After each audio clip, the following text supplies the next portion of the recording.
discover new music. Yeah, I love that. Ladies and gentlemen, this is my guest today, Hermon Mehari. And I'm so happy to have him here. I'm just going to bring up the right windows to operate in, and here I am. And yeah, so there's several people here. Looks like you might know Brian Hicks. Oh, wow. Yeah, of course. Wow. Hey, Brian. And then there's a few people, Nora Paradiso, Roland Ascaruns, who loves your music, and Nora does too. Roland says, love your CD, Asmara. Thank you. Thank you Yeah, so yeah. much. So, yeah, so we were talking a little before because, we come on a little early, and um, it's, well, I wasn't, what, Herman's one of these people that I'm not 100% sure on how I came across. One link leads to another, or somebody might have recommended that I hear him, but whatever it was, I heard his music and I was like, oh, this is really good. It's really beautiful quality. You're playing, and that was before I didn't look at your resume, which is kind of nice, right? You Sure, just hear sure. the music and It it's is, like, it is what it is, right? It's like you're hearing the music as yeah, the yeah. yeah. Yeah. So, but his resume is like pretty amazing too. But that I always kind of discover that later. I like what attracted me to your music is the quality of sound and perspective, and your playing is beautiful and your writing is really beautiful. Now, we spoke about your name being African. I'm not sure you are originally from Africa or not. I thought I heard in that song some African harmony. Is that maybe true? Exactly. So the album that I believe it was Nora who was referring to it, Asmara, is all music. That whole album is music inspired by my heritage, Eritrean music. Although I'm American, I was born in the States. Yeah. Erit- uh, Eritrea is where my family's from, both my parents, and it's the first time in my career in my music that I've really dove into my heritage and incorporated that with my Really? dad's side. Yeah, Oh, yeah. wow. I bet the record's doing really well too, because that music is really beautiful. Thank you. It's I'm super happy. It's been doing really really well. I've been getting so many beautiful responses. When was it released? It was released in November, Oh, just a few okay, months ago. recently, yeah. Yeah. And it's cool because maybe sort of unexpected. I mean, I figured this would kind of happen a little bit, but there's been a lot of people in the Eritrean community kind of Oh, coming out and say, "Whoa, this is cool. This is interesting." Because Eritrean people who listen to who may not listen to jazz are say, "Oh, what's this?" And it's kind of like interesting. It's not Eritrean music, but it's there's something familiar. yeah. Yeah, it's really, really nice. And um, what was I going to ask? Yeah, that. I love that because that's an example for me of you move forward, you do what you know, and you do it the best you can do it, and you just put it out there, and you continue on this role, and then the response is good, and I mean that's true success, isn't it? It's great. I'm super happy. I'm super happy that I'm doing something that's true to myself, that's Yeah. original and creative, but it's true to myself, and that it resonates you know Yeah, yeah. I bet your parents were pretty happy too. Absolutely. My mom and my uncle and aunts and other family members are just super super ecstatic about it. They didn't expect me to do something like this, and so for them it's like also you know Yeah, I can special. imagine it must be an acknowledgement for them as well, you know, because you're connected and it's part of you and it's your kind of showing that, and you're showing them, and so it's like an acknowledgement, you know. Absolutely. Um, it is an acknowledgement, and another thing that's interesting is that for me also is just as important is it's an awareness thing for people who might not know. So it's acknowledgement in one sense for acknowledging my loved ones and my heritage, but it's also awareness for the people who don't know what it, the Eritrea even exists first, Yeah, yeah, uh, who've never heard of it, or maybe kind of heard of it, and or don't know anything, or they know about it, but they don't know anything like about the culture and the music. So yeah, yeah. Would you mind if I just brought up a little Google search on it? go for it. I'm intrigued actually, and I'd like to. How do you spell it?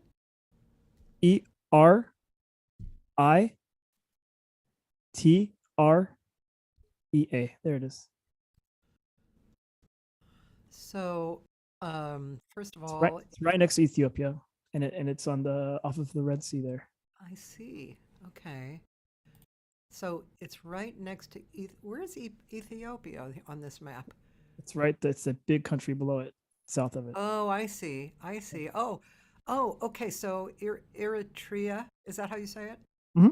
Yep. So it's kind of a small, it's a country, right? Oh yeah. So it's kind of small. It's wow, this area of the world is so intense, isn't it? Oh, it's very intense. Damn, it's Um, right across from Yemen. exactly. Wow. Exactly. And so Eritrea, the thing about Eritrea, the people who do know about Eritrea is that uh uh Eritrea and Ethiopia were in a war for a long time. So Eritrea Oh, was fighting for its independence, and then they gained their independence in the early 90s. oh And my so God. my parents were refugees from that. Wow. Yeah. Wow, that's pretty intense all by itself. And Eritrea is it's yeah, it's just it's a pretty mind-blowing concept of of how life exists in yeah, around that, and it's so much smaller than Ethiopia, right? Oh yeah. It's a small country. Yeah. And wow, that's very, very interesting. Yeah. And so it's Italian colonial buildings, huh? And Art Deco and Italian, Egyptian, Turkish architecture. So yeah, I'm sure that what's best known for? Oh, and that's what it is best known for. Have you been there? I was there when I was 5. I visited when I was 5. Yeah. Um, Unfortunately, political situation there is a bit rough. There's been the president, quote unquote, has been in power since independence, and we're talking 30 years. So that's you know, Yeah. is it a president at that point? Yeah. Yeah. And so your family, like cousins and that kind of stuff, still there? I have some family. I have some uncles and aunts because our families are big in Eritrea. That multiple. Everyone has multiple, like tons of siblings. Yeah. So I have lots of uncles and aunts. My parents had lots of brothers and sisters. Yeah. And yeah, so it's a political situation. There's pretty terrible. Yeah. um, and I haven't been there in a long time. Yeah. Yeah. Sorry for the gardener in the background. He'll be through. Brian wanted you to know that he sent something on Messenger to you. Okay, I'll check it Hi, out. Joyce. So yeah, so interesting. This kind of, you know, reminds me a little bit of Paul Simon's experience, during apartheid. I think it was during apartheid when he did that record, with the African groups, and he went there and stuff. And he Mhm. didn't do it for a political reason, but it ended up being political because he was, it was the middle of apartheid, and he was mixing Yeah, it up. Yep. So again, moving forward, doing what you really want, you know, doing it well, and then life, whatever, it develops around it, you know? Absolutely. Yeah. So I asked, uh, I asked Herman if he was in his early 20s, and he laughed. He's 35. And so that's why when you read the bio that I posted about Herman, you can understand that, you know, he's done a bunch of work to get where he is. So, where did you grow up? I grew up in, so I was born in Dallas, Texas. I grew up Okay. in Jefferson City, Missouri, which is Okay. the capital of Missouri. For most people don't know that. I didn't know that. Exactly. Yeah. Third smallest capital, by the way. Trivia.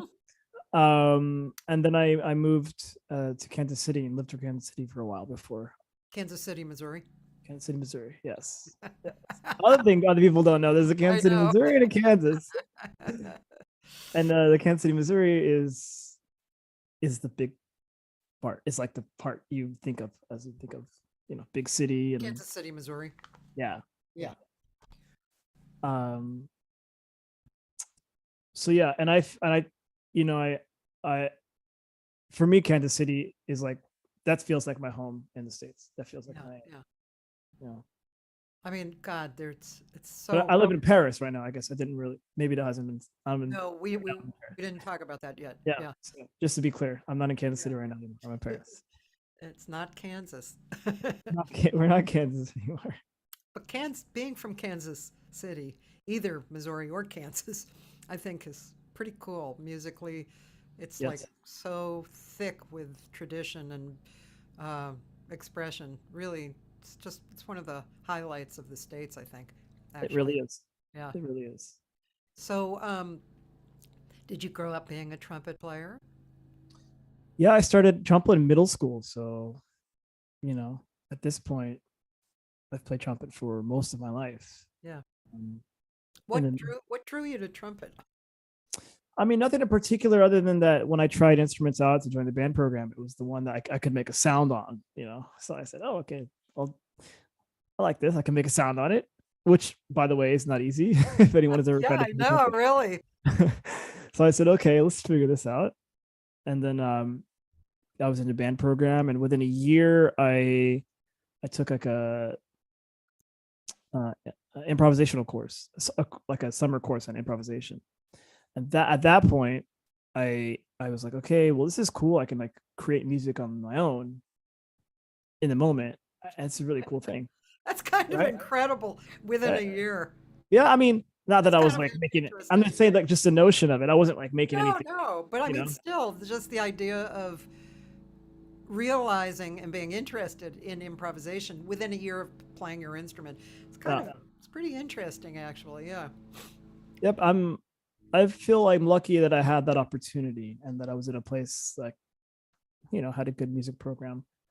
Um, and at the same time I had a very logical conclusion, which I'm really thankful for today. That I don't know how I came to this, but I was like, well, if I'm going to play this improvisation, I should go listen to jazz music because I was not listening to jazz music at all at the point. And so I went to the record store, CD store, Yeah. um, and I went to the jazz section, my first time in the jazz section, and I looked and I said, okay, oh, I know that name. He's a trumpet player. It was Miles Davis. And as you know, Miles Davis has like, tons of records. So I'm Yeah. like, I don't know which one. I guess I'll just pick this one. And it was kind of Blue. Oh, jeez. So yeah, it's funny. That's my first record. And I took it home and listened to it. And I was like, whoa, this is great. And I don't know what's going on, but it's cool. And Yeah. I listened to it over and over again. I fell in love with it.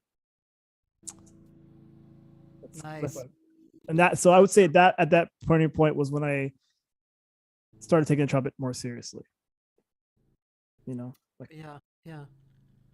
I had there. I I haven't actually remembered or researched which Miles record I like every morning in college. I would put on the Miles record to wake up. I think it was My Romance. It started with My Romance, I think. Um, and I really have to go look just to see which record that was because I don't think I have the record itself anymore, but every morning it was like da da da, so real like this is really Yeah. cool. Yeah. um, Joyce Glasgow, she lives in Seattle. She said she thinks she remembers you doing a beautiful trumpet piano duo live stream with Dan Tepfer a while back during the pandemic. I did. Yeah. Exactly. Yeah. Yeah. Um, during the pandemic, I don't know exactly when during the pandemic. I could look it up pretty easily, but yeah, Dan's a good friend, great piano Yeah. player. She's a fan of Dan's. Okay. Yeah. Okay. She's a big fan. She's an artist and a jazz fan. Cool. Yeah. Thanks for tuning in. Okay, um, so college. I didn't just on a quick perusal. I didn't see. Did you what? How, did you go to college? Yep. I went to the University of Missouri, Kansas City, UMKC Okay, in so Kansas City. still hanging out in Kansas, Yeah. and probably a really good program. I'm guessing. Wonderful program. At the time, the head of jazz studies was Bobby Watson. And Oh, so wow. I had the opportunity to study with him along with other great teachers. But Yeah, Bobby was that connection to the roots, to the tree, and yeah, um, he opened up a lot of doors for me and taught me so many things as well. So, and he's still someone I'm in touch with now, and yeah, I've gotten to play with on a professional level, and yeah, so it's yeah. yeah. I saw a bunch of people that you played with.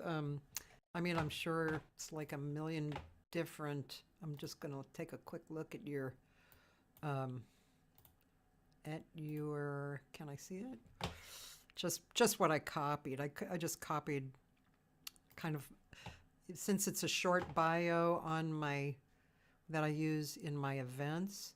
I Mm. just take a quick, kind of a relatively relatively short bio. And but for you, yeah, there was like I guess towards the end of what I copied, yeah, where it just listed. Oh, you're on Origin Record, or you have been.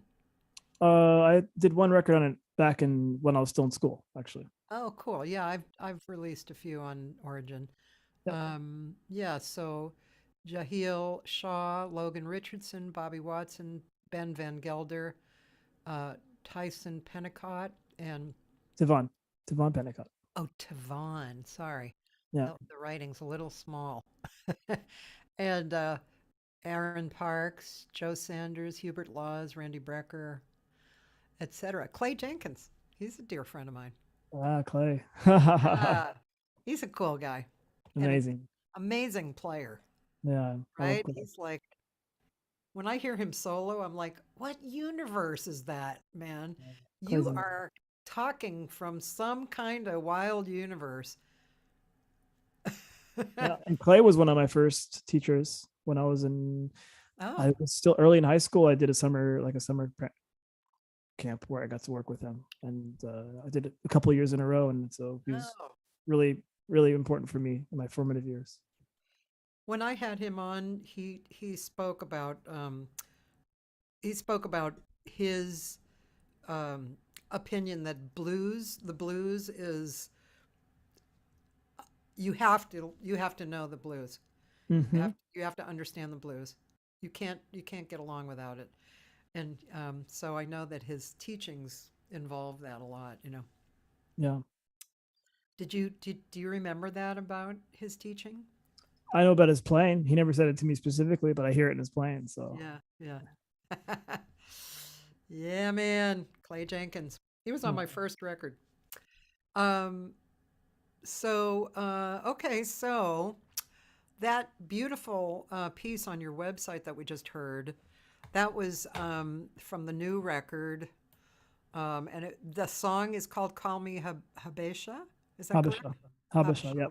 And Habesha means like the people from this region, like Ethiopia, Oh, Eritrea, were all considered Habesha. And so it's like a oh, song saying, "I'm proud to be Habesha." I'm proud to oh, be. okay, Yeah. okay. And who? Is all are the people that we saw, are they on your record? Two of them. I mean, I guess three of us. Yeah. Me, obviously, and the bass player Luca Fattorini, who's from Rome, Okay. and Peter Schlamb, who's playing Rhodes on the video, but on the record he's playing piano and vibraphone. Okay. Oh, wow. Yeah. Did you mention the drummer? The drummer on the record, his name is Gautier Garrigue, and he's from Paris. But the drummer in the video is Antoine Paganotti, he's a French drummer from Paris. Really great playing. Very Thank you. nice. Yeah. Thank you. Let's see. Oh, okay. Joyce, the person who saw you with Dan Teffler, Mhm. she said she thinks that during the performance and in like she may have talked about this, she was writing spontaneous improvised poems in the chat. Yes, I remember that. That's her. Oh yeah. Yeah. Awesome. So how come Paris? Why'd you move to Paris? When'd you move to Paris? So Paris, I started my relationship with this city in 2010. That was my first time here. I came with a band that I played with at the time called Diverse, and we spent a month here actually. Oh. We had a few gigs, but we wanted to just spend a month here. We rented an apartment and just Cool. enjoyed the city, and started getting to know the scene a bit, and played some gigs around Europe, but really was Paris based, and then I just started coming to Paris regularly with them or with other groups. And finally, 6 years after that, 2016,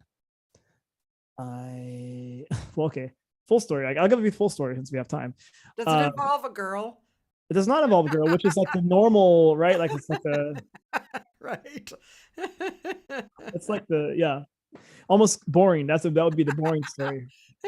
Now, this is a little bit more interesting. I mean, I guess.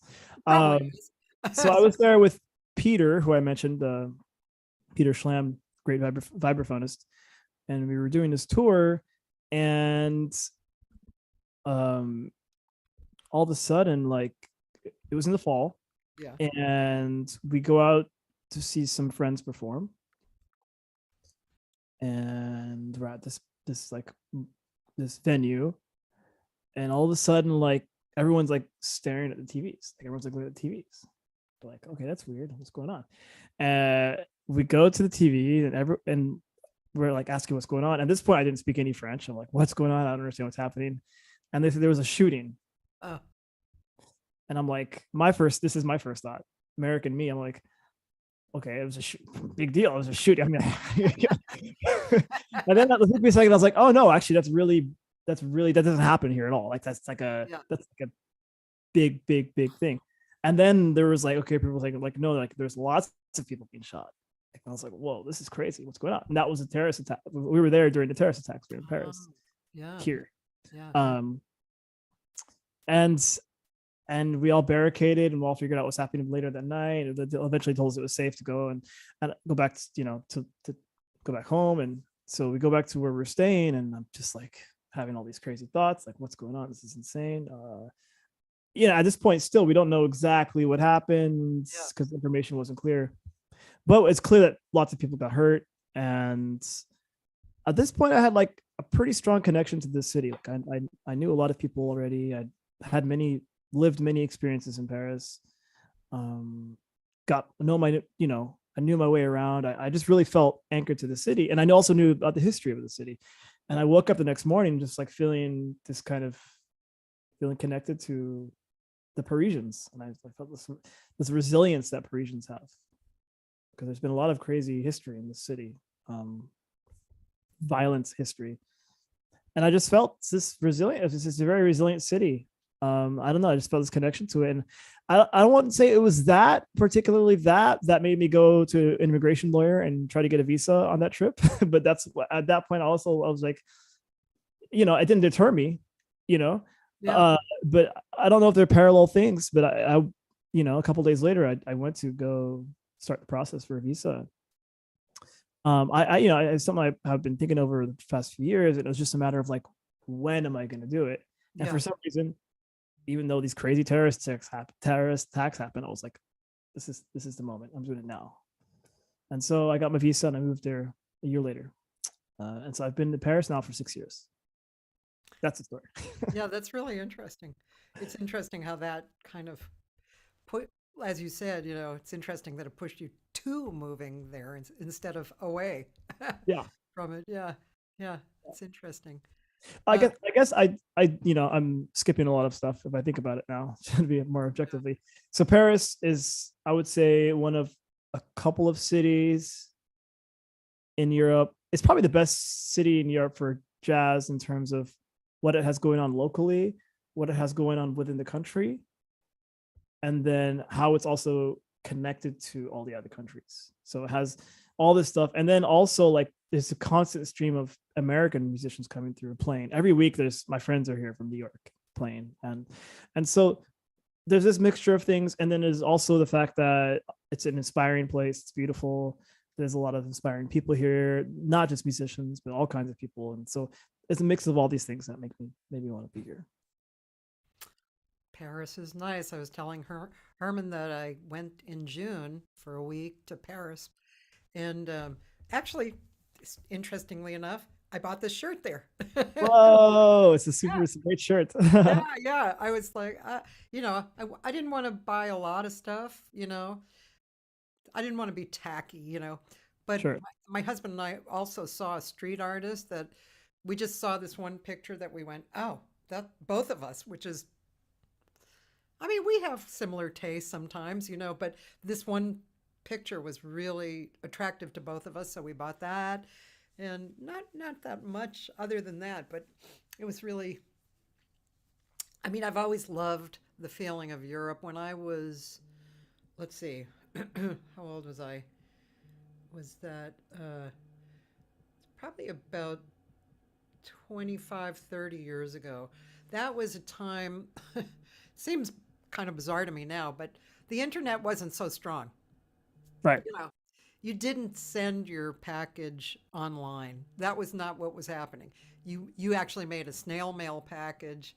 You called the person on regular phone. Totally. And Totally. so I was doing that.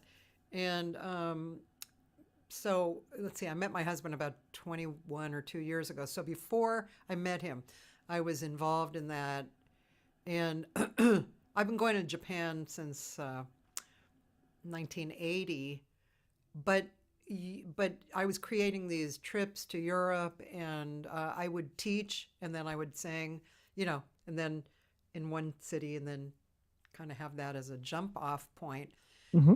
And so it was. I always just I always felt like Europe was a a different feeling and state of mind than both America and Japan, especially Japan, because in those years it was more, I was, Japan and Europe were the two main places I was traveling.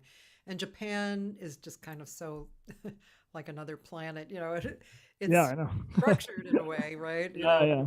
And and then Europe is like free in a way. And Yeah. so I was always attracted. I always kind of probably in the back of my mind imagined I might live there sometime. That never happened, but I think of Europe as this beautiful. There's some kind of different feeling. It's like a freedom to create, and having it accepted, and Totally. acknowledged even. Totally. Yeah. So you've been there 6 years, and do you think that what is different for you? Well, what do you imagine? It's hard to say, of course, but what do you imagine actually is different for you because you've lived there instead of living in America, for instance? Well, I mean, a lot of things are a bit abstract, but I would say that like, I one of the reasons one of the reasons I left, I didn't talk about that. I talked about why I came here. One of the reasons I left was just I felt life was too short, and I felt myself kind of in the same these cycles of thoughts. and I wanted to break myself out of these cycles of thought, these habits I was into. Even though I was doing well, and I was in Kansas City, I was still touring, and I was playing a lot in Kansas City. I was just on a personal level, which also I think translates to artistic and musical growth as well. I just felt stagnant, and one obvious move for a lot of people sometimes is New York, I guess, and that could have done the job. I'm sure it would have. Of course, it would have. I have a relationship with New York. Yeah. But moving to another country, moving to Paris, moving to big city, another country, that for sure. But then all of a sudden, now here I am, and I just have such an inspiring community around me here that doesn't allow me to be stagnant in thought. It's always challenging me. I know the people I know that are around me, they know so much about art and philosophy and literature and film and history and the world and politics and it's just like constant, like like you can't really just like fall into, like, I don't know, you know what I mean? I don't know. It keeps me sharp. That's a good way to put it. It keeps me really, really sharp, and it keeps me inspired. So these things, like I said, it's a bit abstract, but it's contributed to my growth and as a trumpet player, as well as a musician, as a composer, as a person. That's so cool. Well, I mean, the word that was coming up for me from what you were saying was values. What the people around you, their values include things that maybe, I mean, it's unfair to say, America is like this and Paris is like this, but Right. but maybe in this particular life path, you weren't surrounded by people with values like that. Like, did people value history? Knowing history? Maybe not. But, America's kind of a weird place to know history. Paris is a lot smaller. It's right in the middle of Europe. You can't look this way without seeing history, Yeah. In America, you could, Yeah, but it's also, it's like the conversation is like in America. America's so big that the conversation in America revolves around America, Yeah. But here, it revolves around everything, Yeah. including America. Actually, Yeah. they're more up on America, what's happening in America, than obviously we are what's happening here. That's for sure. Yeah. But just in general, people here are really in tune with what's happening around the world. Yeah. More than we are in the States. Right. Yeah. Yeah. And art, that's another thing. I mean, I guess a lot of the musicians I know are not art per se, art, painting kind of art, sculpting, but classical music, different kinds of music, that kind of art they're into. But you don't hear conversations a lot about other stuff. You just hear it mostly about music, and I don't know. It's maybe I don't surround myself with people who are like that too. And certainly my level of attention does not include world politics, and because I'm just not in it. Yeah. So yeah. Yeah. So it keeps me sharp, and me too. I mean, I'm pretty focused on music and what I do, but I like to read. I like to eat good food. I like to understand cultures. I like languages, all these things. And so, yeah, it's a good place for all this. Yeah. Let's listen to some more music of yours. I'm going to go look, and then you can kind of point me in the right direction. Hold on. So I'm going to share my screen, and let's see. Oops, that's not what I exactly wanted. It looks like there's a question from Joyce. Say that again. Looks like there's a question from Joyce. I can't see the chat unless I see it on your screen, your shared screen, but I can't see that chat. You're right. She said, isn't the educational system better in France and in Paris in particular? I don't know. It's a funny thing. It's I would say that that is one of those things you think is true, but there's aspects of it. I would say, like, okay, like for instance, you're not going to have like certain school, like we have to say certain school districts that are like not accredited and the level is super low and that kind of stuff. You're not going to have that. But the French school system is very limiting in terms of, it's like very test based, and it's notoriously non-creative, and it kills creativity. Oh, wow. Yeah. Um, Many people here detest it for that reason, and many people who come out of France and put their kids through the system are not happy with it. Um, like I said, you don't have that base level, like really terrible schools that we have sometimes in public schools. Yeah, Because of funding and all that, it's in the poor districts. And yeah. What you also don't have, interesting enough, you have this in America. This is something you learn these things when you leave and come back. But in the States, there's music programs in all the middle schools and high schools. Yeah. If you want to play an instrument, you can do it. That doesn't exist in France. It doesn't exist in most countries, actually. It's really particular to us. As funny as we are, like, for not supporting arts and stuff like this in general, we have that thing, which is kind of cool. Yeah. And it changes the musical culture. I mean, there's a reason that, like, I mean, America, if anything, we have really strong music. Like, our music culture is super strong. And I'm sure that has to help to some degree that you can do choir or orchestra or band in middle school, and anybody can play like a bassoon if they want, It's cool. It's something I didn't appreciate. You just assume it's like that everywhere, but it's definitely not. A lot of people don't start these instruments here. They have to do it extracurricularly if they want to do it, and it's not really available. As you can imagine, it's also not really available for people without means. Yeah. And then the one they start getting serious, their conservatory starts later. I mean, they can kind of start a little bit before they're out of high school, do some supplementary programs, but it's not the same. It's just not the same thing. Yeah, that's very interesting, isn't it? Yeah. Yeah. Yeah. And you have to wonder, the things, the effects that we know to be had from learning music when you're that age. Mm-hmm. Learning music, just music programs in general, but also jazz and improvisation. The effects that has on people's personalities and learning, and the ripples of their life, which of course ripples into the world. That's you have to kind of think about that and wonder about it. It's interesting, it's very interesting, right? Yeah. And that's why,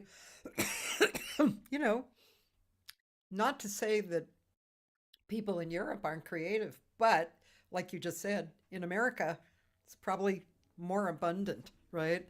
That people come up and they're familiar with creativity. Totally. Absolutely. I mean, that's,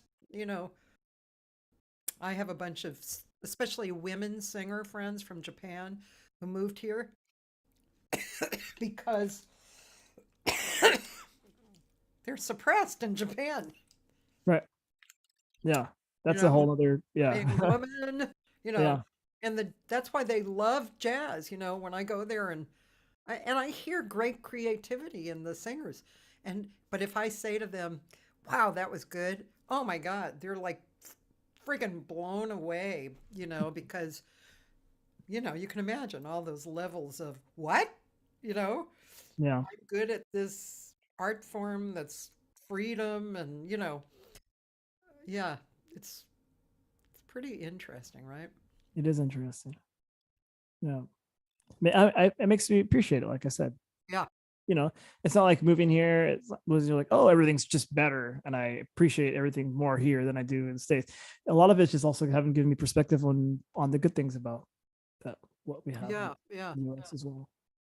Yeah, that's That cool. being said, the school system is definitely not perfect in the States. Oh yeah. By a long shot. What school system is? Yeah. I Wow. remember years ago, Tom Brokaw. I don't know how many years ago this was. It's probably a good 15 years ago. He did this special that was so interesting. It was on the educational system, Mhm. and this program had started in this one school, and what they did was they were high school students. They took this school that was, let's see, it had different language students. It's Spanish speaking students, and well, it might have been more than Spanish speaking students, but English was not a good language for them, and they were previously not doing well in their classes, and so this program took um, let's say there was a problem, right, that they had to solve. They gave each group of kids computers Mhm. and you know put them together so they were speaking the same language, and said work out the problem. And so the kids who spoke the other languages actually did higher testing than the other kids in that situation. And Yeah. apparently, our educational system came from the war period of time where they were training us to make tires and bombs and planes. Mm. That's why the system came out like it did, because of that. They needed that training to go in. Isn't Wow. Wow. that interesting? Super interesting. Yeah, yeah, Definitely needs some reform. yeah, yeah. Maybe not on this planet. I don't know. I Maybe, I know. mean, we can still put it out there that it is, but Yeah, among other things. yeah, yeah. Okay, I'm gonna go look for some music here. Now this is on your website. Is anything here? Let's see. I've grown accustomed to your face. There's Tenafakit. Mhm. There's All Alone something. There's Dreamscape. I would say, I mean, you might as well play the first one, the Okay. one with Aaron. Yeah. Mm.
beautiful.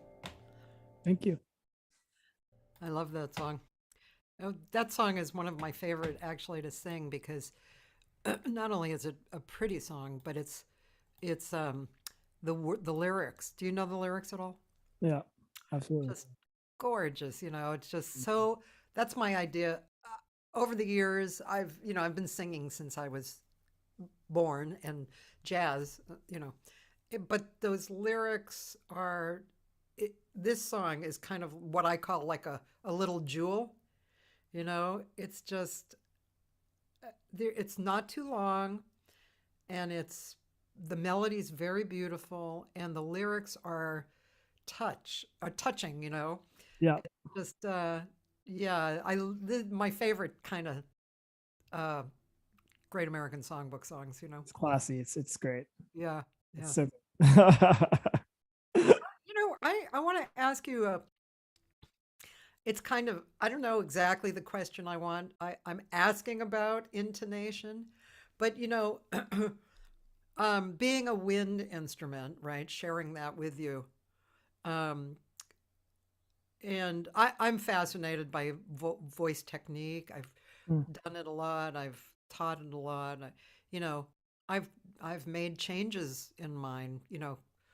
Um, had realizations, especially in the last year. So anyway, um, I think one of my um, main realizations in this period of time is where in my instrument I'm feeling the resonance. Um, for years, just really briefly, for years, I felt like the lower range had to feel in a certain spot, mm. and I was, making it happen. And in the voice, you hear a lot about separating. I don't know if trumpet is the same, but you hear about separating the higher register and the lower register and how those feel really different. If you can separate them and work on them, maybe it's to get through a particular problematic period too. And then you blend them so they're always blended. There might be a little heavier action of the lower voice down here as you go higher, a little heavier action up here. But Right. so recently I'm actually discovering a different focus of the place of resonance in my instrument. And intonation, I've always had pretty good intonation, but I think with a better kind of technique, not only does your intonation improve, but in my case, because it's my voice, so it's in my body, you know, um, I have to trust that this spot that I'm feeling is is actually sounding good and better intonation. Right. So I'm just wondering, because your intonation is quite beautiful. I'm just wondering, have you had um, over the years, have you had like a lot of study, even just personally about intonation? Have you had particular realizations, sensations, decisions about intonation? Yeah, definitely. I have a classical background. I mean, when I was in conservatory, I studied classical as well as jazz. Okay. Where they're a bit like is that a word for in English? Exigent, What is demanding, it? What is it? uh, demanding rather. Okay. It's Yeah, one of yeah. those translation things that doesn't work. Yeah, yeah, yeah. Demanding, in a way that a good classical instruction is. It's so that really started me getting me on the right track with intonation. I wasn't quite there yet at that time. Okay. Um, and then I got into really finding resonant spots in my horn, as you're talking about the resonant spots. Um, but what's interesting about the trumpet is that, like, I got into finding the resonant spots, and then I got into what's considered flow, the idea of flow, Yeah. more forward momentum through with air, Yeah. in the sense that you find a resonant spot and then you maintain that throughout whatever line or shape you're playing. You Yeah. think you think just forward, as opposed to like if the line is going up or down, you just think forward with your air. Yeah. You're not manipulating your air, you're maintaining this resonance that you've started with, Yeah. right? Yes. Later on, All right. Let me just stop you there. yeah, That concept is, to me, it's a very, very mind-blowing concept for a wind instrument. I mean, I'm guessing it's a kind of a mental perspective in other instruments as well. You know, you have to have that idea, yeah, yeah, or it works better. But for the wind instrument, I mean, seriously, I'm actually just feeling like this swell of emotion, just thinking about this and talking about it. I don't know why. I don't know why it's so powerful, but it's that idea is unbelievably powerful to me. yeah. It really is. It's a like when I'm, I it's one of the first things I teach anyone who takes a lesson with me. It's like we're going to get this together because it's super important. Oh, wow. Wow. Okay. Another realization I had was, this came from, I was still like, I said, well, why am I, I'm still not happy with my intonation in certain places and certain Yeah. times. Yeah. What's going on? I recorded myself, like figuring out I was like, what's going on? I sent it to my friends of mine who are very incredible classical trumpet players. And one of them said ideas like, hey, it's in your articulation. You need to fix your articulation. Oh. I was like, okay, well, so without getting super technical about trumpet or whatever, articulation is when you tongue, right? So like it's when your tongue comes, it interrupts the airflow. And that's when you hear it's when you hear like ta ta ta ta ta ta ta instead of da, right? You hear it's actually the equivalent for singers is consonants, right? Yes, right, right. If you think about it. Yeah.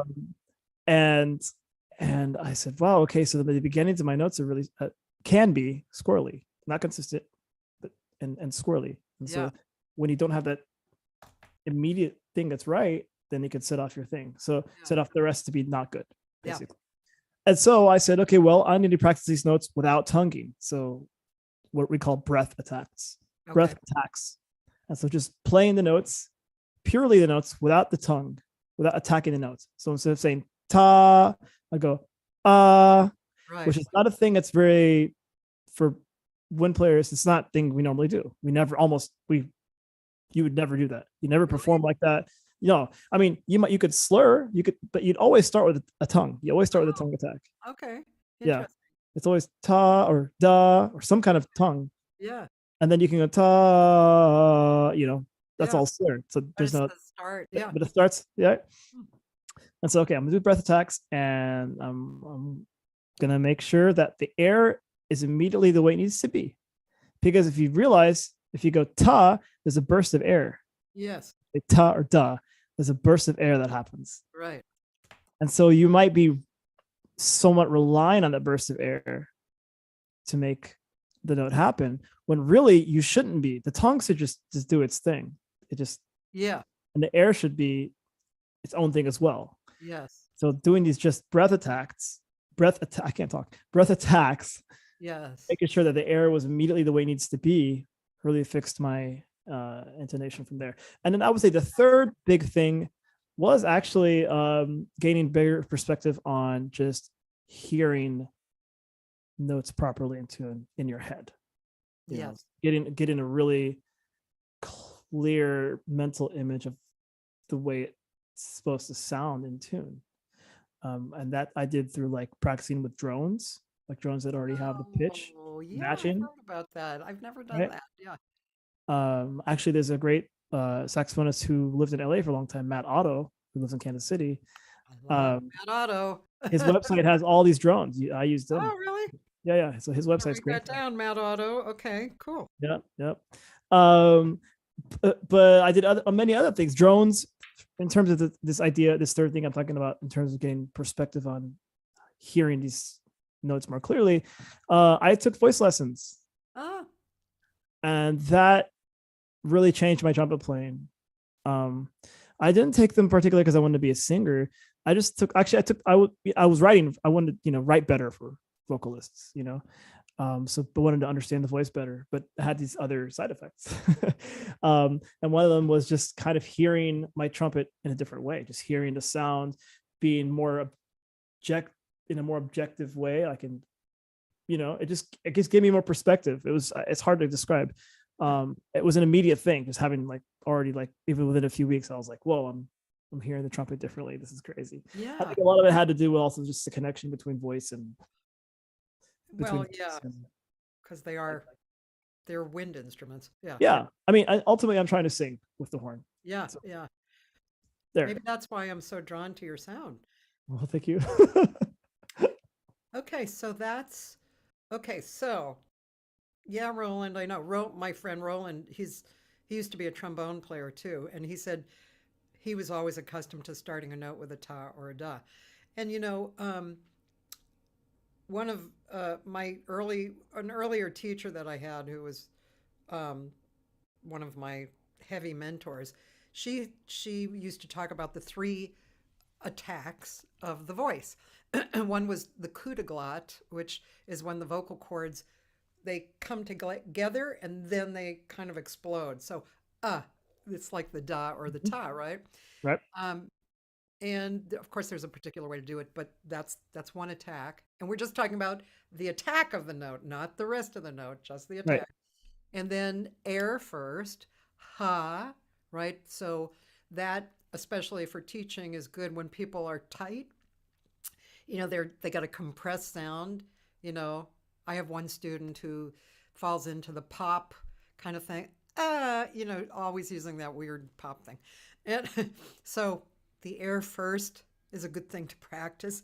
And also the third way is tone first. Instead of ha or So for a long time, I conquered those kind of things. And tone first is the ideal, thought of as the ideal. But the coup de glotte is good when you need to exercise the vocal cords, because the vocal cords are muscles and they have to actually go into action. So if you have a kind of a loosey-goosey voice, you need to get that a little more alive, right? Totally. And so, yeah, and let's see, you were just talking about, I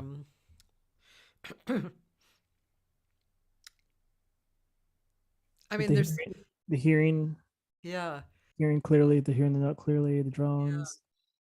I mean, it's, sometimes I tell students, okay, here's the note, and you could be here or here or here, and and for a singer, you have to, I mean, if you're producing sound well, then you're probably in tune. Exactly. Yeah.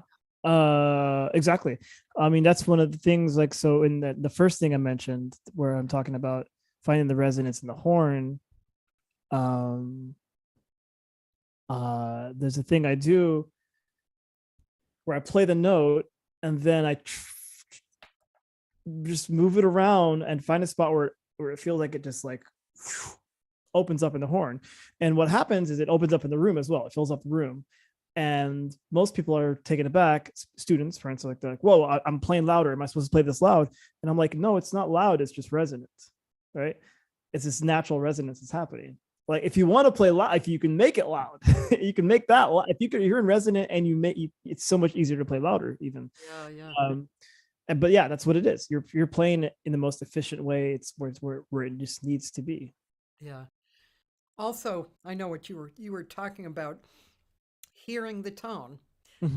And that for me is something that was an interesting studying process, because I guess I was used to singing without hearing the tone first, or maybe I was doing that but I didn't realize it, or how your realization kind of shifts, like focus, something that was sitting here now moves here, and so.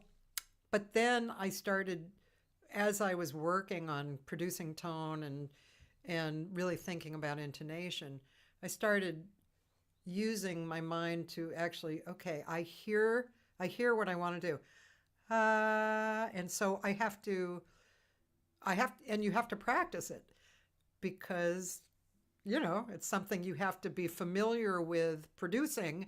And the only way to get familiar with producing it is to produce it over and over. Yes. But that's it's a little bit of a mind fuck, you know, Oh yeah. because it's like, if it kind of screws with other ideas, you're not supposed to plan ahead, and just so many different ideas. But there are these things that you want to keep this focus happening on, and that is, I think it's a super valuable point to keep focusing on, especially for a singer, because this body is the instrument, and it's a bizarre instrument because you've come along all these years of hearing yourself from inside, and acting a certain way because you hear from the inside. And now, no, sorry, you're actually singing flat. Okay, let's change something, So Yeah. it's a pretty interesting point. Yes, it is.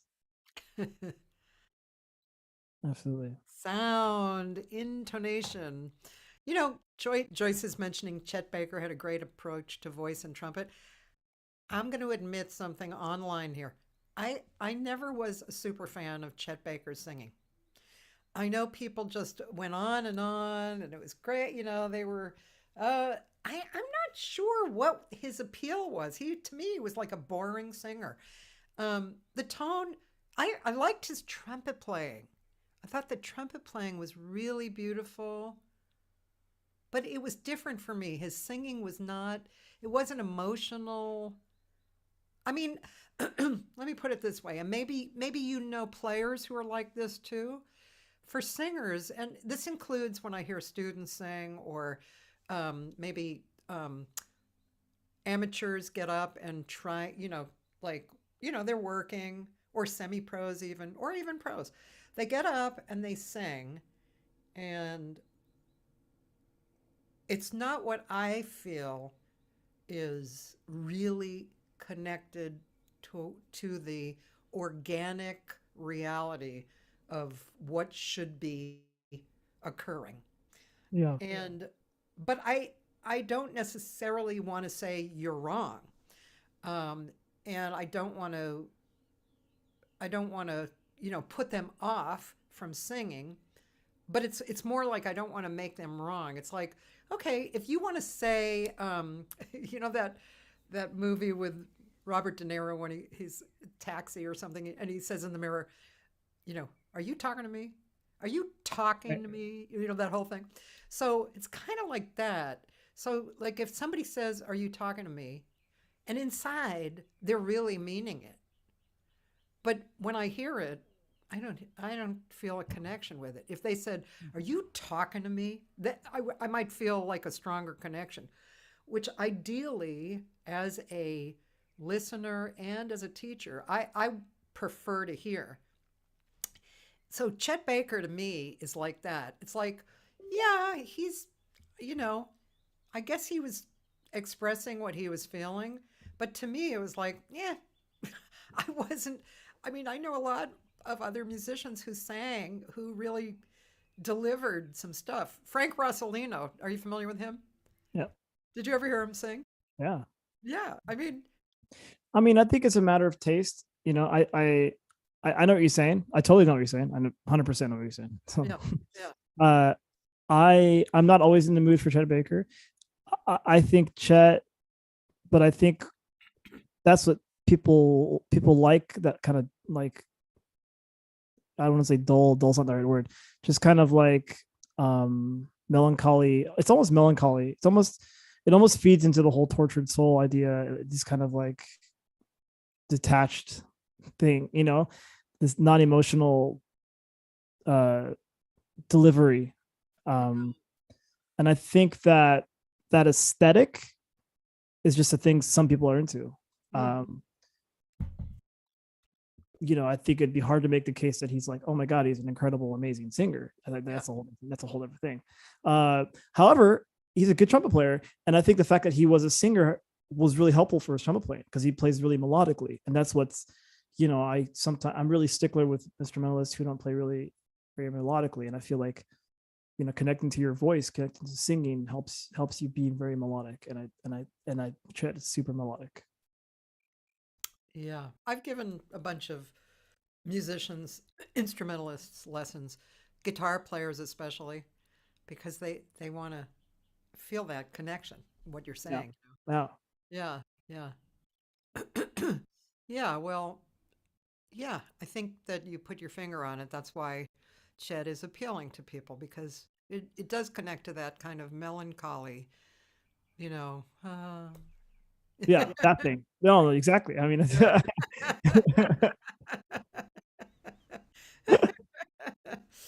um, what Roland? I think Chet Baker was solely a melancholy singer. His appeal to me was that he sang to show his constant suffering. yeah, it's like that tortured soul thing I'm talking Yeah, about, yeah. right? It feeds into that idea, right? Yeah. Yeah. That's interesting. But that's the same in non-jazz. You'll find that all the time in all other kinds of music too. You'll be like, okay, well, I don't have names coming to mind, but like it happens a lot in like indie rock and folk, and it's like they're not in any way, you wouldn't call them like an amazing singer, but like they have this, it's just their aesthetic, and that's all that's enough for people to feel connected to it, because there's something there, even though it can be very one-dimensional or whatnot. Yeah, well, that's really true, and that's why you never know who's Yeah. going to be appealing. And um, actually, I've in years that I was kind of suffering with my singing, my own personal suffering, so a lot of times I would look at indie rock singers who I admired.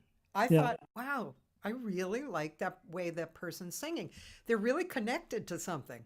I Right. don't care that they're perfect or not. That's not what it is. Right. I mean, Right. one person I could not listen to, but how popular he was Dylan. Just horrible voice, right? But Yeah. look how famous he became, and Exactly. so but yeah, it's kind of it's an interesting aspect. And the human voice is so, I mean, that's the basic instrument, and everybody has something to relate, whether it's the way you sing or the way I sing. It's Mhm. something that they hear and they clicks in with them, and so it's kind of cool that way. Yeah, that's the kind of the thing. I think it's this idea of connecting to what you're hearing, what your individual self has to offer to the world Yeah. musically. I mean, so probably my favorite artist, my favorite musician is John Coltrane. And Yeah. we talk about playing in tune. He wasn't playing in tune. He was playing in a tune. Yeah, and but he has one of the most incredible saxophone sounds ever, and you don't care. You don't even, it doesn't even matter.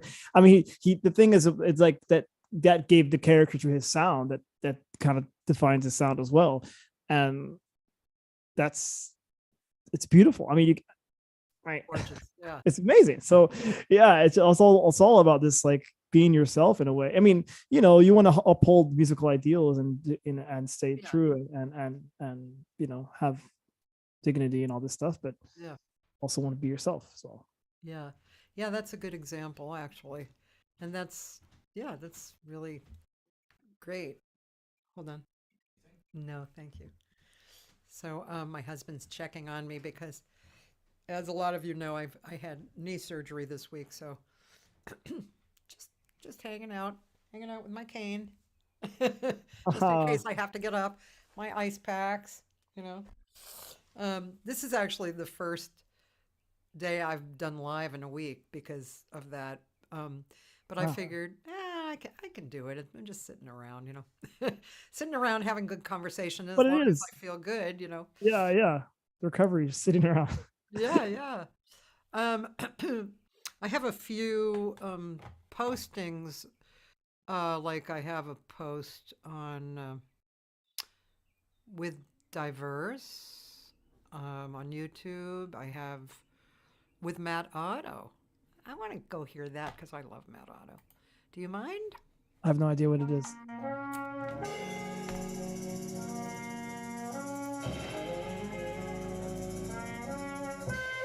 Oh wow, that's old. That is super old. This is old, isn't it? Doesn't even have my name spelled right. That's right. Nor the drummer's name.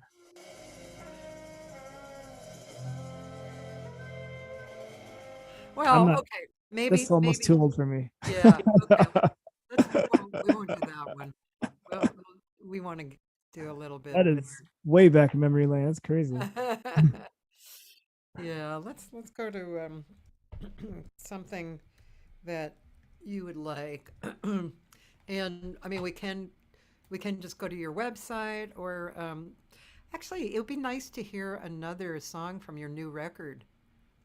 Oh yeah, Is there a lot, like a video of anything else, or should we just listen?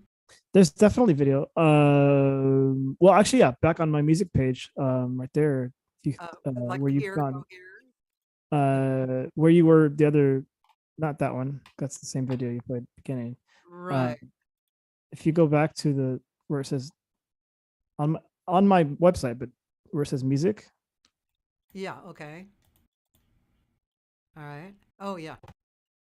you got the other videos there. And so the second one is features an Eritrean singer.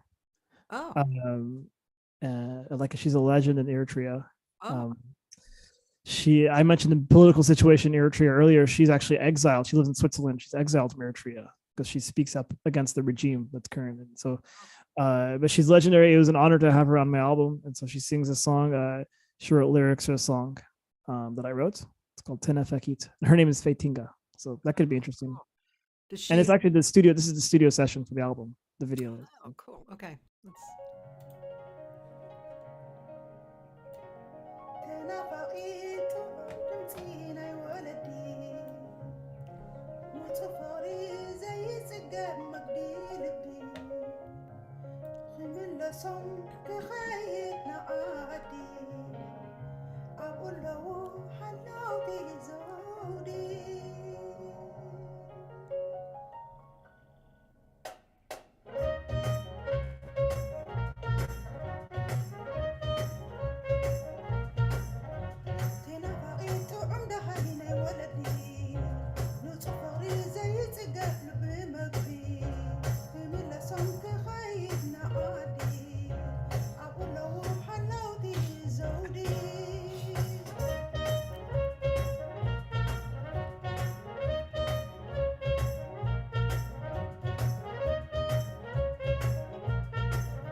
Okay.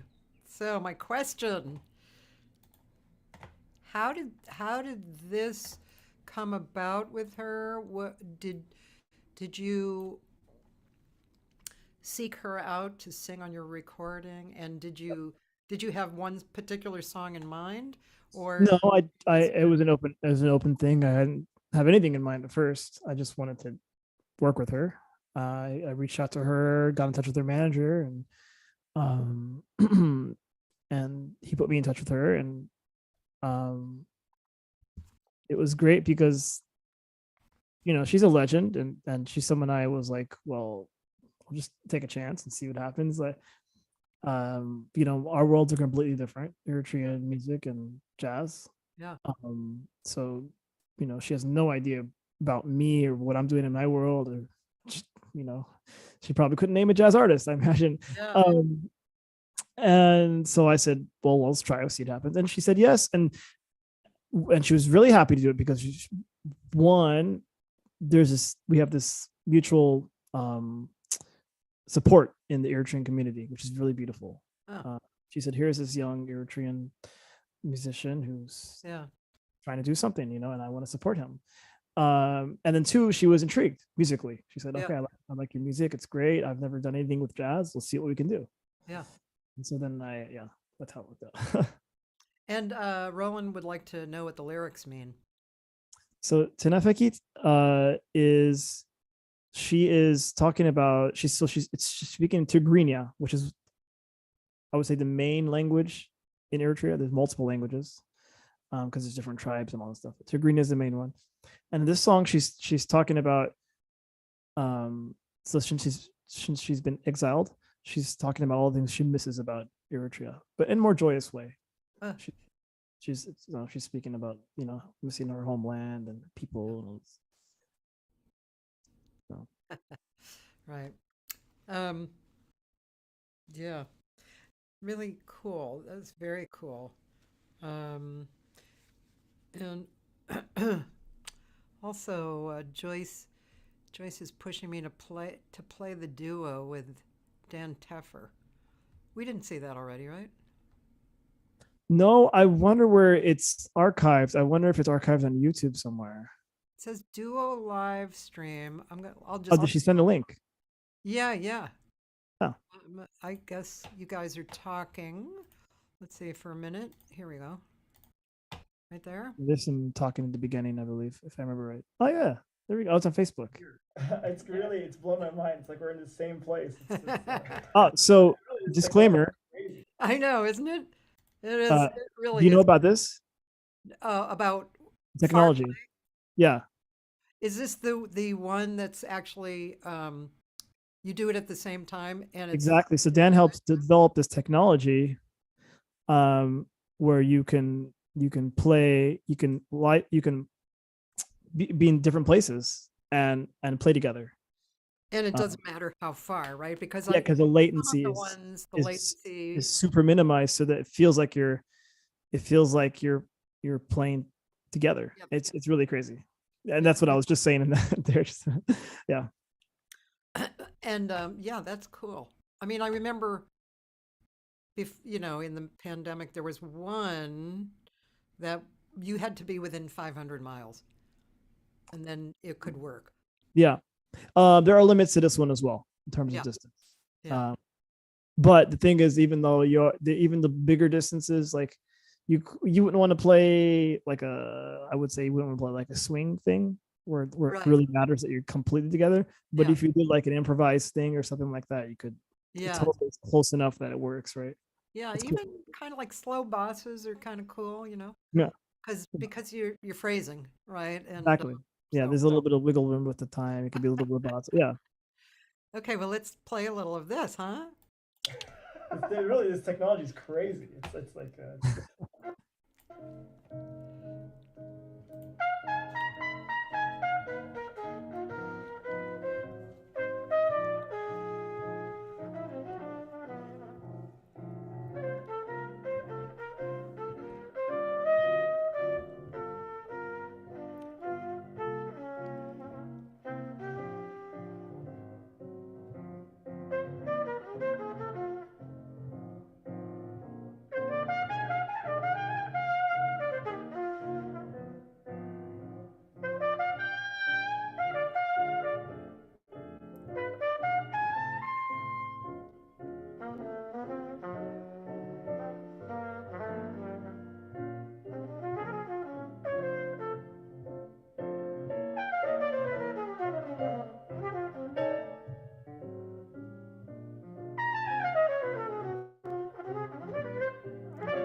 Trading. Whoa.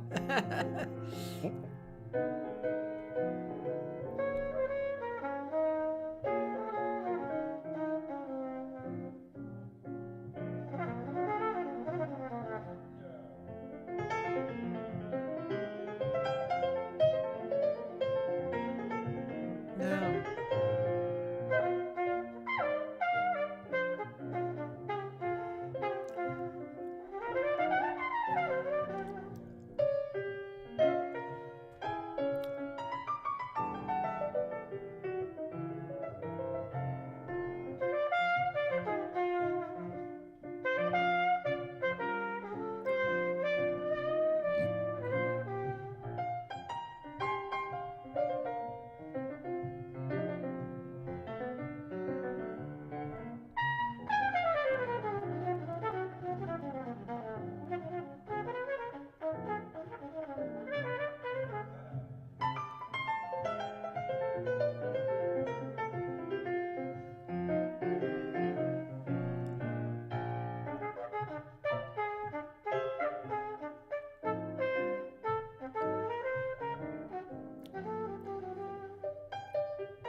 Yeah. Oh, that was so nice. Thank you. Wow. Yeah. Beautiful.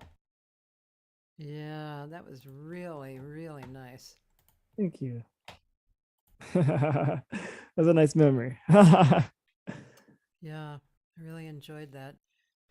Joyce keeps saying, "Come on, Kathy, you should interview him." Yeah. Yeah, that was really beautiful. Um, yeah. So let's see what else haven't we talked about? What kind of things are you doing on the road? So I play with obviously with my group, um, but I'm also playing with other people's bands Yeah. quite frequently all over the place. Recently, it's easiest just to talk about maybe what's most recent. Yeah. One group I play with is a Martinique bass player and singer. Her name is Céline Saint-Aimé. Uh-huh. She plays upright bass and sings.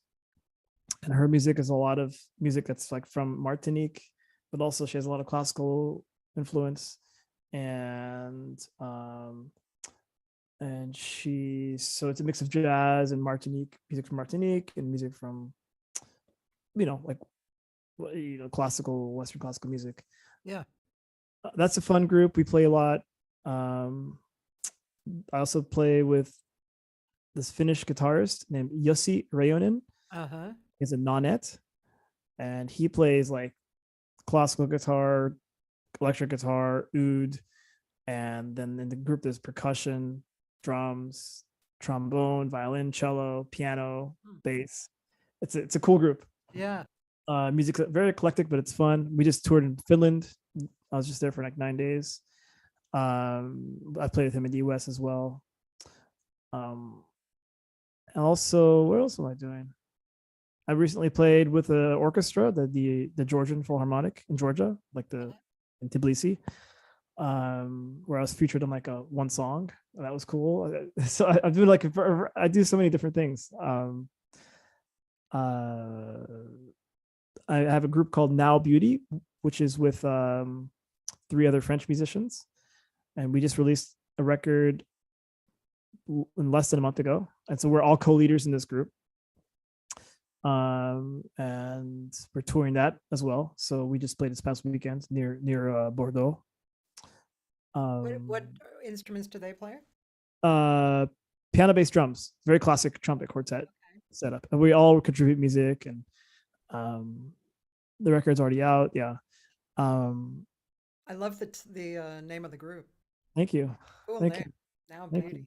you. Yeah. We have got some cool videos out there. We just recorded a really nice video this past weekend at our gig, or at our show, and that's going to be out, I think, within a month or so. Yeah. And then I've been touring this Asmara project as well. Yeah. So I guess you're kind of busy. yeah, it keeps me busy. I'm moving around. Yeah. Do you have time off? Time off? Today's a day off. This whole week tomorrow I'm going to play with Selen, the singer I mentioned, the bass players. And then the day after that, where am I? I think I have 2 gigs in Paris this week, which is pretty rare. Yeah. And then the weekend I'm playing in Brussels with a trio over there. And then I come back to play like 3 dates in France with Selen. And then I have a few days off, I think. And then April starts. What do you have a bucket list that you have not done? Bucket list. Is there something that you really want to do that you haven't done yet that you really want to do? I mean, it's kind of crazy. I'm really grateful for what like I have done with my music and what music has done for me. That's better, maybe the better way to put it, because I'm really grateful for music for having allowed me to do these things. Yeah. I visited all the continents except Antarctica. And I've been to most of the countries that I've really wanted to go to. There's a few left that are really high on the list, and then the rest I'll be really happy to see. How about Brazil? Have you been? I was in Brazil in January. Yeah. Oh. Yeah. And that was the first time. Brazilian music? Brazilian music is amazing. Yeah. I love it. I heard there's a really, really great Brazilian guitarist in Paris. You might be thinking of Nelson Veras. Yes, yes. Actually, so I have a group with him. It's a drummer named Florian Arbens from Basel, Switzerland. And so I also tour with them. We do this bassless trio, and it's fun. So good. I heard, people keep telling me about him. Oh, Nelson's a freak of nature. This week I've been booking a new club. It's actually an old club, but I've been booking this place called Kulak's Woodshed for the last few months, and trying to stir up like every first Thursday is Brazilian night, every second is new music, every third is guitar night, various things like that. So this last week on guitar night, actually, there was a Brazilian guitarist singer, Roberto Monteiro, and his group, and it was so gorgeous.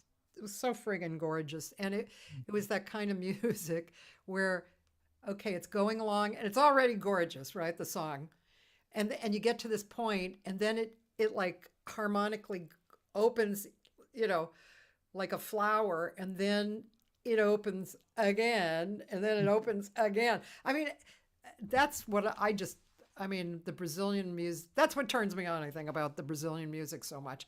That opening. It's amazing. Yeah. It's amazing how it does that. Yeah. The harmony has this way of saying being complex and simple at the same time. And then melodies that weave in through these harmonies just kind of like create this effect you're talking. It's crazy. I love it. Isn't it crazy? You're right. It is simple and complicated at the same time. And the melodies, that's what was so cool about Jobim, even from the, when I first started learning about Jobim, I was young, but we were doing kind of the real typical stuff, Girl from Ipanema, One Note Samba. But then as I went into college and I started getting a little more aware, I I realized how it was it was only apparent that it was easy to listen to or to perform. The music, the melodies might have repeated and might have sounded simple, but they led you into like what you're talking about. They led you into this new room, and then it continued on into this new room. That Yep. it's yeah, pretty amazing music. Yeah, it is.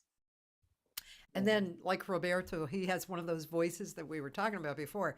Not, it's not like perfect voice. It's a beautiful voice, and it's organic and tied in to emotion. And when you hear him with his guitar singing this, it's like, oh God, you know, Yep. Oh yeah, absolutely. so beautiful. I almost went to Brazil camp this summer for the first time. There's Hmm. a Brazil camp in Northern California that people have been saying, "Oh, you have to go to Brazil camp," but I got COVID. Oh no. Yeah, so I couldn't go to Brazil camp. Maybe next year. I don't Next know. year, yeah, next year. Yeah, but actually, some really like top Brazilian composers go to Brazil camp and teach there.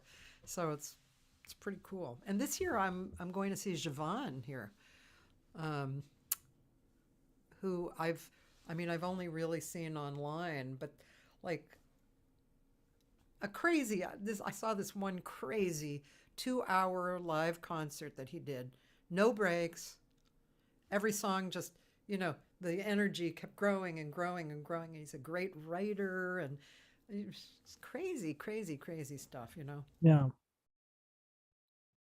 Oh, I think it's cool that Brazilian music has, in the last 20 years, kind of, invaded the world, more and yeah, more, great. right? Yeah. Are you into any other, like, are you into Indian music at all or any I other? don't really know Indian music very well. Yeah. No. Yeah. Um, I, I mean, there are aspects of it I know I could learn from. Yeah. Other that other than it being what it is and being a beautiful music, Yeah. I at some point I just it's just like daunting, like it's not like I don't know. I feel like I need to like consecrate some time to. You're right. I don't like casually get into it. Yeah. I mean, it's one thing if you're really drawn to something like that. Yeah, I have spoken to musicians who are drawn to it and who, like they go to India and they learn and then, yeah. then they bring back what they've absorbed. Well, I mean, you have the African influence.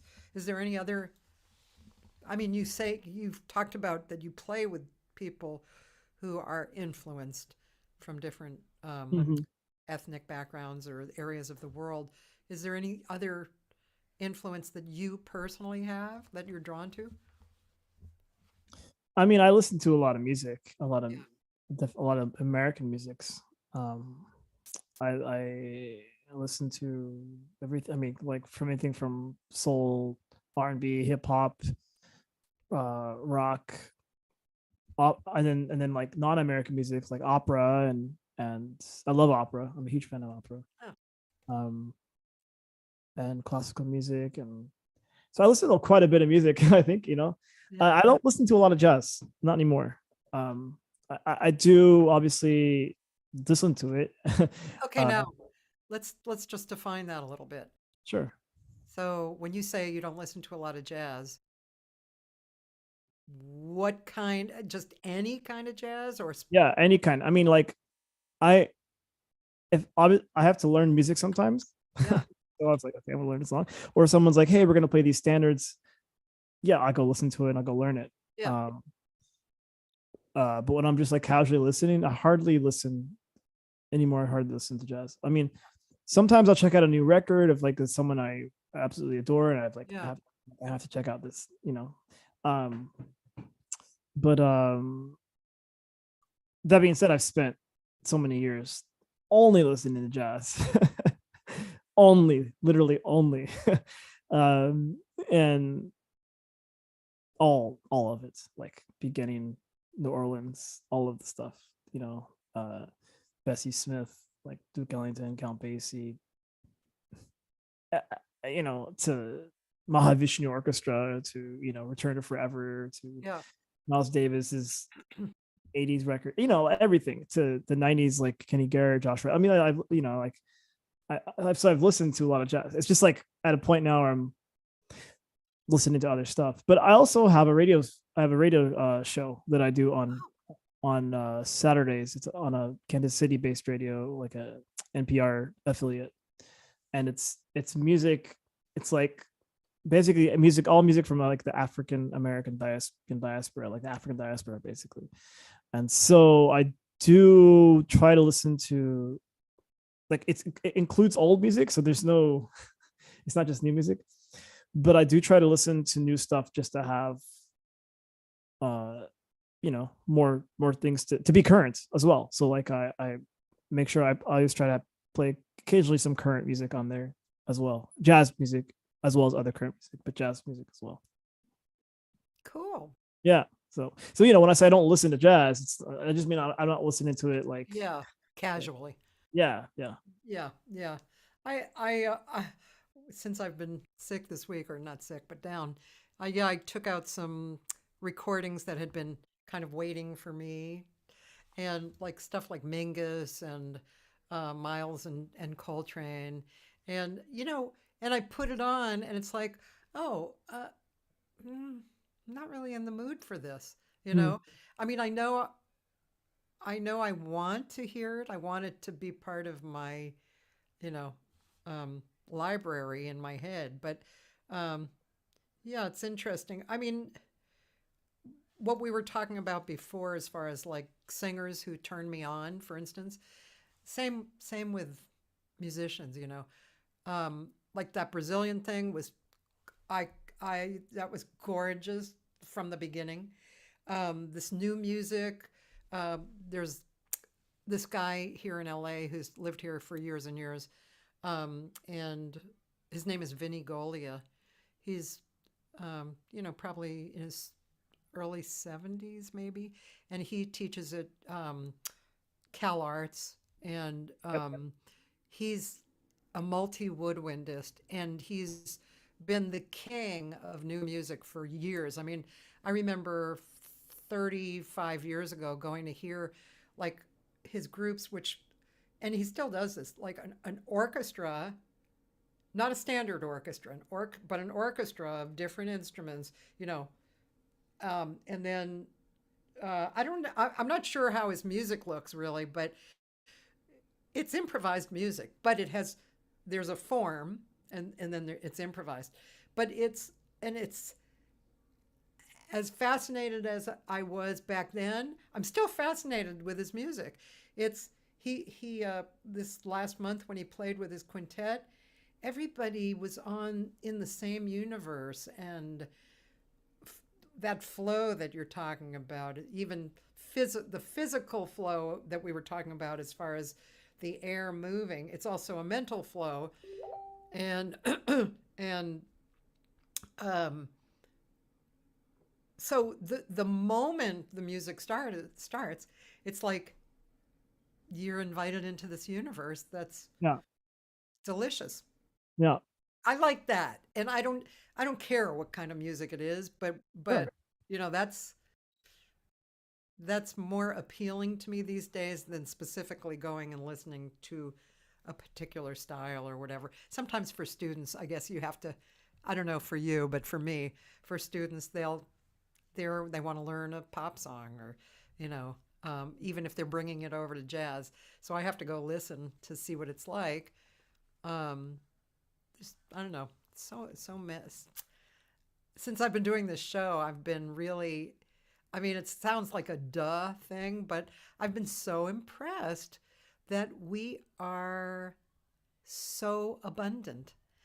We music makers, we artists, we creative souls, we are abundant. We're not on the low side. We're on the high side, and it's pretty cool. It is cool. I agree. Yay for us. Absolutely. Um, well, let's see. Well, you just mentioned your radio show. Hmm. So just tell us again. I'm going to write that in the comment area so that people can see it. Yeah, it's called The Session. The session, Yep. And it's on a radio station called KCUR 89.3. KCR 89.3. Yeah. Okay. And it's on Saturdays. Okay, so LA time it would be so it's 7 o'clock Kansas City time, so it would be 5 o'clock LA time.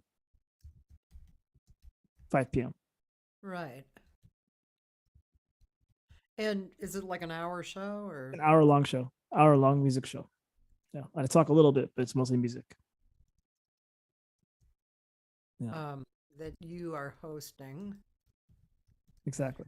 On is the host of. Okay. Good. That's cool. I'd like to go hear that. I want to write that down in case I lose that piece of information.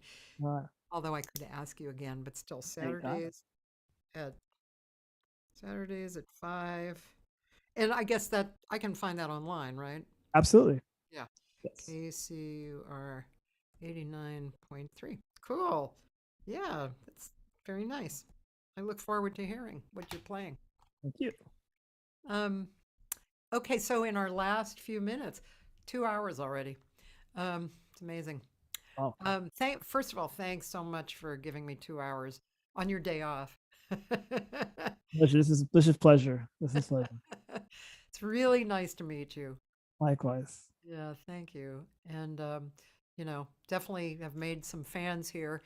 And anything you want to tell people before you get off, regardless of whether it's a PR thing or just whatever statement you want to say, or I would say if you are interested in following me and you have Spotify, do follow me as an artist. A lot of people are very anti streaming Spotify. and I know that's so Spotify, true. and I understand where that sentiment comes from, but at the same time, it's it's inevitable, and it really does help artists if they have followers, because what happens is then we get boosts in our visibility when we put out new music, and also for you as a follower, you get to know when I put out new music, it'll show up. Yeah. So that's really important. If you don't use Spotify, do the same on whatever Apple Music or not. And then, as we know, Bandcamp is Good. as maybe I'm preaching to the choir probably, but Bandcamp is the most direct to artists in terms of revenue is concerned. Yes, it is. So I have a couple of my albums on there. I have Change for the Dreamlike and Bleu on my personal Bandcamp. It's my first and second albums.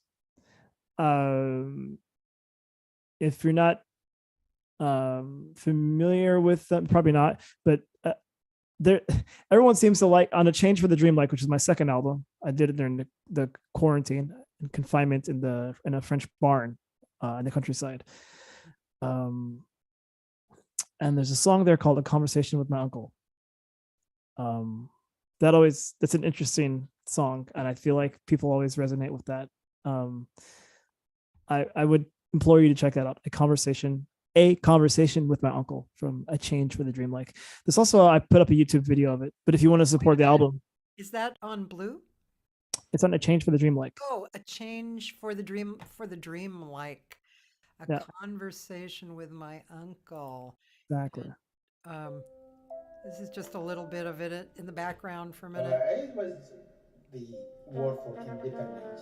If that, at that time, he would have been and in Asmara, it starts to be worse. Oh wow! So essentially, what it is it's my father telling my so my dad passed away a few years ago. Oh, I always wanted to get his refugee story because it's crazy, it's wild, and his escaping from Eritrea, war-torn Eritrea. I always wanted to get him on tape telling me it. I knew it, but I wanted him to say it on tape, but I never got that chance. So I had his brother, my uncle, do it, and then I transformed it into a song, as you heard. So That's so cool. Thank you. Thank you. I love stuff like that. I I did something on a recording. My sister, I had twin sisters 4 years older than me, and they were singers as well. And one played piano, so that's how I grew up. And both of them passed away, but Mm. the first one passed away as I was recording with a really great straight ahead player pianist called named Ross Tompkins. So one of the things my sisters and I used to sing, we had a few different little things that we sang. One of them was just like this song "Good Night, Sweetheart," which was really old standard. And when I first was living in LA, I had gone home and we were together and we sang, and it was on a tape, and Mm. I got that tape and I put it on the record. So you could hear the three of us singing it. And then I went into singing it with the piano player. It's just Wow. so Wow. cool to have something like that. Absolutely. Yeah, so Wow. I can appreciate what you did. It's very, Yeah. very No, thank nice, you. beautiful. I'm going to go listen. Thank you. Well, thank you. Um, you probably know these people I'm having on the rest of the week live. Jared Schoenig. Okay. Wow. Yep, having him tomorrow. Great drummer. And then Wednesday, maybe you've played with her, Camila Meza. Never made with Camila, but I know who that is. Like, She's amazing. yeah. Yeah. Yeah. So that's Wednesday. She's a guitarist, singer, songwriter. Yep. Really good. Then I'm going to have, excuse me. Then I'm going to have archives the rest of the week. Billy Childs, Okay. Sina. I don't know if Yeah. you've come across Sina. Jovino Santos, speaking of Brazilian geniuses, I know. and Wayne Brassel, who, if you don't know him, you should know him. He's in Norway. He's a really great guitar player, kind of a modern jazz guitar player. He used to live here, and we had a band together. But yeah, he's really good musician, Wayne Brassel. Great. But anyway, that's the rest of my week. Thanks everybody for being here. A shout out to people in LA. Um, you got to start coming or continue going to Kulak's Woodshed. It's sorry to do this PR, but it's so it's the coolest place. It's like being on the stage of a TV show because they're videoing. It's small. It's in North Hollywood. It's like basically 20 minutes from anybody. And it's cheap. It's like $20 ish. And there's no food and drink sold. So you're not forced into paying anything else. And the show is intimate. The sound is great. This Thursday, we have a great singer. This, as I said before, young, sensuous, but beautiful and honest jazz singer named Greta Angel, and bass and guitar with her. And I mean, it's really a perfect way to go and hear the art of a small group. And so, you guys, Kulak's Woodshed, you can always find what I'm doing on the calendar page because it has my name on the top of the night that I'm producing. So I highly suggest going because it's going to be really, really good. You can stream it, but it's so much better in person, as we know, right, Herman? Absolutely. Yes. Streaming is good, but in person's really good. Live is better. All right, man. Thank you so much. Thank you. And Pleasure. enjoy the Paris weather. It's probably warming up now, right? Slowly but surely it is. All right. Thank you, man. Thank you. Cheers. Okay. Bye bye.